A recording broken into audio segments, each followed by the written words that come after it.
Hey guys, Mike here, the Detroit Borg with a brand new iPad to take a look at, but it's not entirely brand new. It's got a new design, it's got a new name, a familiar name, iPad. Gone is iPad Air 2, which this is replacing, and the big news here is that it's cheaper. Starts off at $329, where the previous model started off at $399. That definitely comes with some compromises to get down to that price level, but we also get some upgraded specs. Now once again, I've got myself into trouble here because I have to unbox every color, so we have 3 colors to take a look at here: silver, gold, and space gray. One of them is LTE, so we get LTE cellular data. The others are just Wi-Fi. So cracking into these boxes, the first thing we'll see here is a pretty familiar sight. So the front of these iPads look identical to the iPad Air and the iPad Air 2. So the changes in the design really come down to dimensions and some of the details, and of course we'll take a close look at it. In terms of the accessories, we do get some paperwork. Now if you have a cellular model, you will get a SIM ejection tool, so you can pop out the Apple SIM and replace it if you need to. Now the Apple SIM is something we've seen for a few years. This allows you to sign up with a variety of carriers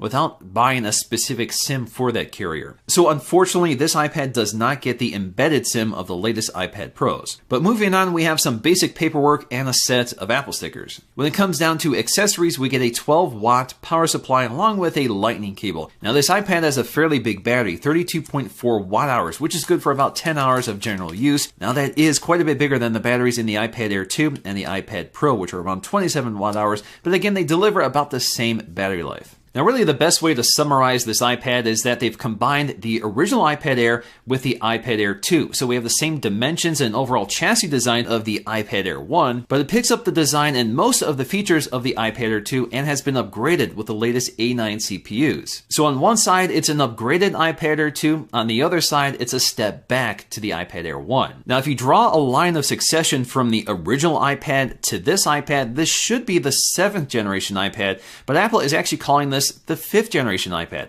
That's because they're not including the iPad Airs. So the iPad Airs, although gone in name, might return later with a new generation. So we'll see what happens later this year. So taking a close look at the hardware design, for the most part, this has all the same features of the iPad Air 2.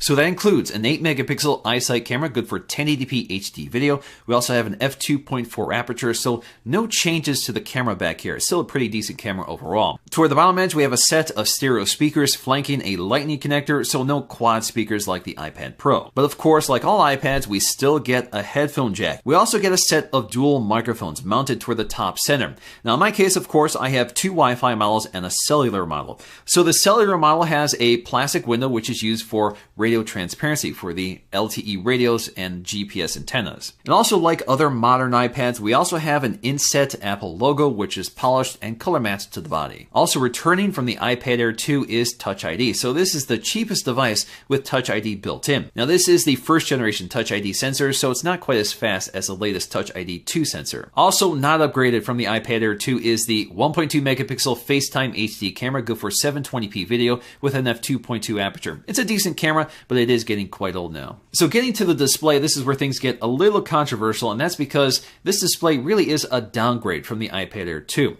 Now this still is a 9.7-inch display with a resolution of 2048 by 1536, good for 264 ppi. It's still LCD IPS, so it looks great off axis, but unfortunately, it's not laminated to the glass anymore. So there's an air gap between the glass and the display, just like the 1st generation iPad Air. So unfortunately, that means there's more light refraction and distortion, so it's not quite as deep and vibrant as the iPad Air 2. The other disappointing factor here is that there is much more glare on this compared to the iPad Air 2, which had a much better anti-reflective coating. And the other side effect of having an air gap between the display and the glass is that it's noisier. So when you tap on the display, it is more audible than that of the iPad Air 2 or the iPad Pro. Now, Apple does say that this display is brighter than the iPad Air 2, but doesn't specify how much brighter, like they typically do. So it's really not clear in what way this is brighter, but at first glance, it's really hard to tell the difference. I think the biggest difference when you look at these displays side by side really is the color. The iPad 5th generation is quite a bit warmer than the iPad Air 2.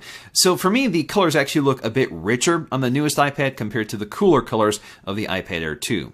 Now, there are a few visual differences between the new iPad and the iPad Air 2. Obviously, the new iPad is thicker, noticeably thicker than the iPad Air 2, but the same thickness as the original iPad Air 1. It's also slightly heavier at just over 1 pound. But there are some other visual cues. So, for example, the polished chamfers are gone with the new iPad. Instead, we get these matte chamfers. It's very similar to what they did with the iPhone SE. So either this is a cost-cutting decision, or it's part of the new design aesthetic. In addition to removing the chamfers on the buttons and the polished recession between the volume controls are more widely spaced on the new iPad. The microphones are also in a different location. You'll find them at the top center versus around the camera module. Toward the bottom edge, the speakers have also been tweaked with larger perforations, and they're not quite as wide. There are a few visual cues that tell us that this is based on the original iPad Air, which includes the location of the microphones, which are in the same spot as the original iPad Air. Same with the location of the SIM trays. They're farther down on the iPad Air 1 and the newest iPad compared to the iPad Air 2 and the new Pros. When it comes down to it, really the only part that's upgraded here is the processor. So we go from the A8X in the iPad Air 2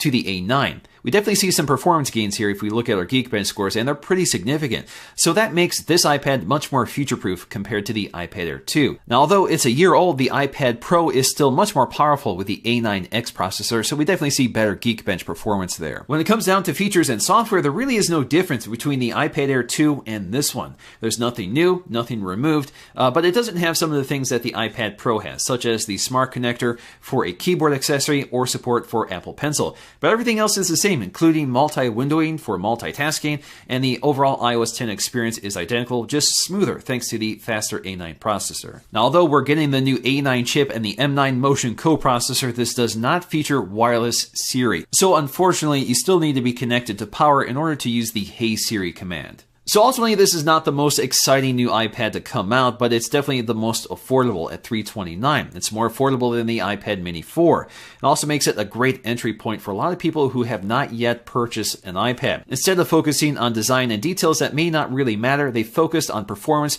to make sure that this tablet works for years to come. So although this is not my personal iPad of choice, and if you have an iPad Air 2, you probably shouldn't bother upgrading, but for new tablet customers or people upgrading from older iPads, this is definitely the best value we've seen to date. Alrighty guys, hope you enjoyed this look at the new iPad. If you did, please give this video a thumbs up to let me know, and I'll see you again in my next video.